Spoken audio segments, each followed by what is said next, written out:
how you feeling, how you living, what's good? It's your girl Francie. Today is Monday. In this Music Monday, we are going to talk about a subject matter that came to me from a conversation I had with a good friend of mine recently. And we were talking about music and kind of like what kind of music we listen to. And we realized that like both of us most of the music we listen to isn't really stuff we listen to on the radio. And that led us to talk about how certain people and certain music becomes popular. And one thing we talked about was what happened after the whole WAP controversy happened, when people were like, all female rappers talk about is, you know, their private areas and stripping and being naked. And Cardi B made a very accurate statement in saying there are plenty of other female rappers out here that are making music, and I'm paraphrasing, that is dope music that is not about this type of subject matter, and y'all not supporting it. Why?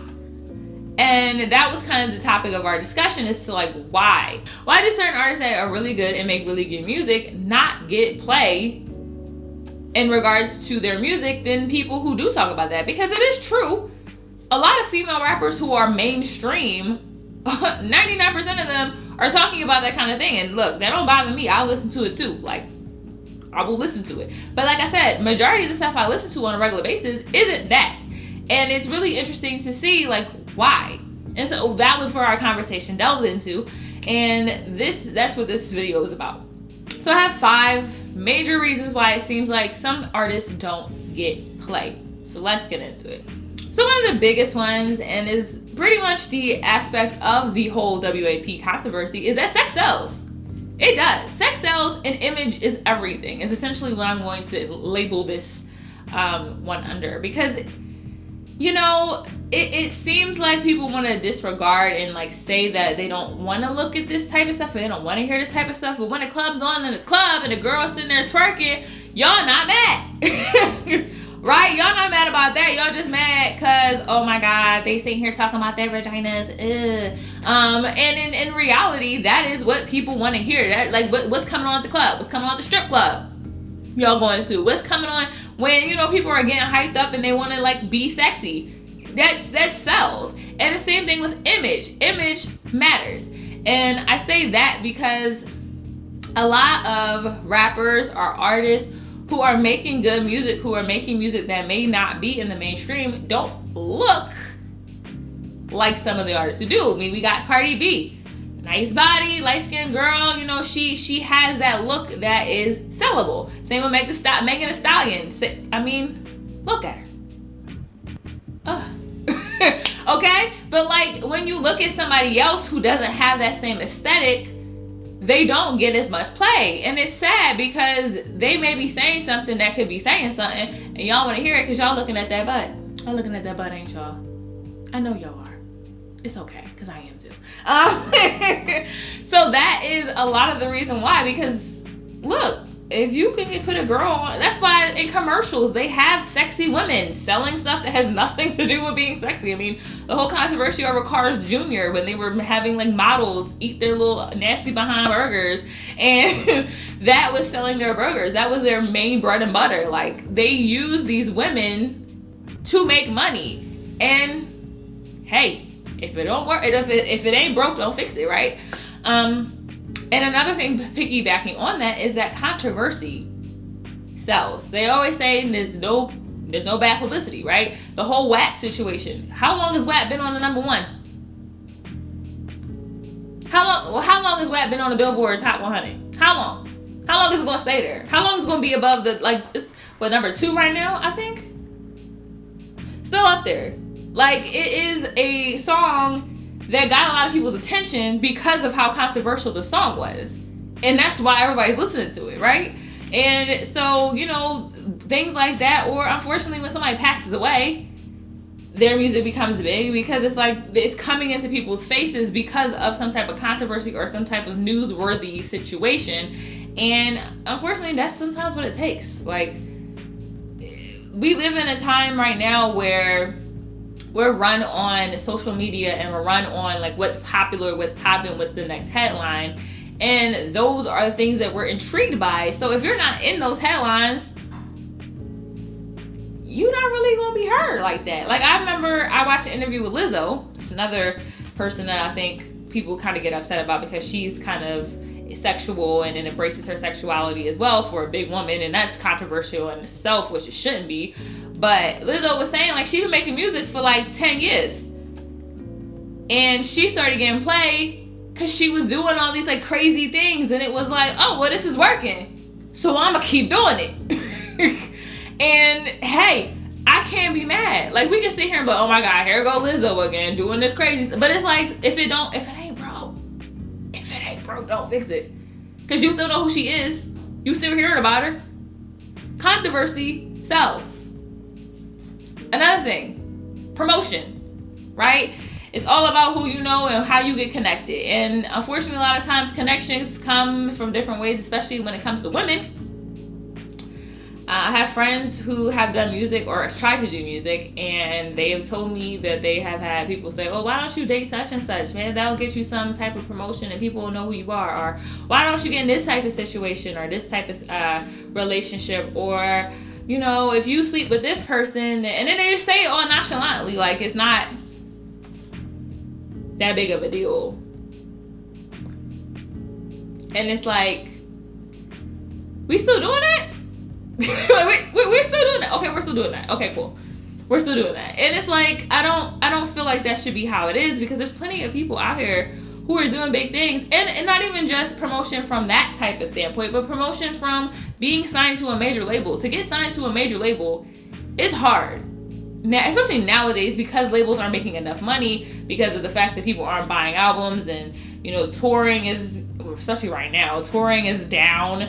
And they don't make as much money off of online sales and online play. So getting signed is hard. You got to have a lot of people in front of you. You got to have a lot of people watching you already. And sometimes people don't want to bet on somebody who's smaller anymore. Like back in the day, I remember I started my YouTube channel back in 2009, and my plan was to be like Justin Bieber, right? Remember when Justin Bieber was super big and he got big off of YouTube?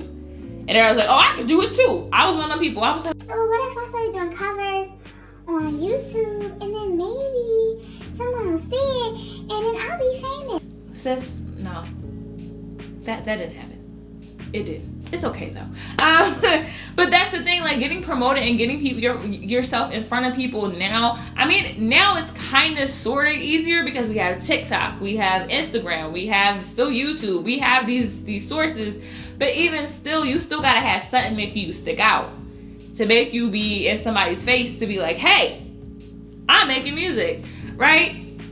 And another thing that is a really big deal, and I was reading a book, the book by Amanda Seales called Small Doses, and she was talking about how the fact that she tried to do music at one point, and people were saying, like, you're good, you can sing, and your music is good, but you have to change everything about your sound because that's not popular right now.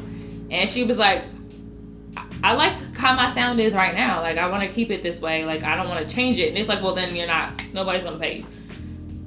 Nobody's going to pay you, and no one's going to play you. So you either just be used to nobody hearing your music, or try another profession. And it's like, if you're not making the music that is popular, like if you're a rapper right now and you don't have that sound like everybody else, because everybody always says, why does all the music sound the same? Because that's what's selling right now. That's why.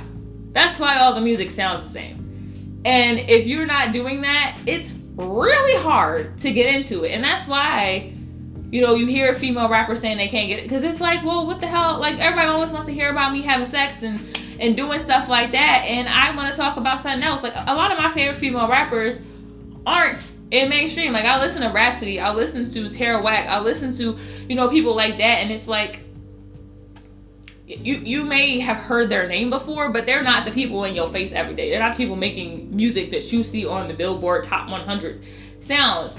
And a lot of times people are okay with staying authentic to their music and authentic to their sound instead of conforming to what people want, because it's not worth it. If you love the music you make, and if you're making the music because you love it, and you have to change something about yourself to become popular, you're not going to do it. Another person that I found out recently that completely changed her sound was Doja Cat, because apparently she was in that like bohemian type music, like the Jhené Aiko type music. That's how she was making her music. You get me so high. I know you in a drug, but you get me so high. because I watched a YouTuber who apparently used to listen to her music back in the day, and now she rapping and talking about twerking and all this other stuff, and they were like, that was not what she was originally into. She was on Tumblr doing like hippie music, and now she rapping. I'm confused. What happened here? And it's like, yeah, because she changed her whole personality and her whole sound to become famous. It happens. Like, sometimes that's what you gotta do. And the last one that I'm gonna say is that for some people, mainstream isn't for them. Some people are just perfectly okay playing their sound, playing their music, just singing from who they are and what they love, and they may never ever make it really big, but they definitely are happy with how they're making their music, and their fans love them. I went to a concert for a band that really isn't that big, and they sold out. Now granted, it was a smaller venue, but they sold out, and they had people screaming and happy, and they were feeling the vibe. And to be quite honest, now like that I'm older, if I ever do become like a singer or try to do music, that's what I would want. Like, I would just want to stay authentic to my sound, not have to try to be something I'm not, try to get some controversy up so that people can know my name. Like, I just want to make music because music is what I love to do. And so for some people, that's it. Like, they don't care about being on a top 100 list. They don't care about the promotion and, you know, having Cardi B status as a rapper. Like, they just like making their music. And if it gets somewhere, great. And if it doesn't, it doesn't. And that's one thing that I love about music, is that you can love someone's music and love who they are, and nobody else ever has to hear who they are, but they just connect with you. And, you know, those underrated artists are always, in my opinion, the best, because they make what they love to make. It's not overproduction. It's not overdone. It is their voice and who they are, and that to me is better than anything that I could think of, because I want to hear authenticity. And if authenticity isn't what the mainstream wants, then I'm good with it not being there. So with that being said, that's my video for today. Like I said, this came from a conversation I had with a good friend of mine, and I've been thinking about possibly doing like a podcast or something, because there's a lot of things that I like to talk about, as you can tell, because back like a couple weeks ago even, my videos were super long, because I like to talk. And I'm thinking about doing a podcast, maybe like having people on and talking about it. So y'all can let me know in the comments if that'd be something y'all be interested in hearing. But that's everything for today. I will see y'all on Friday. If you like this video, hit the like button. If you have any comments, questions, or concerns, put them in the comment section below. And if you haven't subscribed already, hit that subscribe button. I appreciate you, and I'll see y'all on Friday.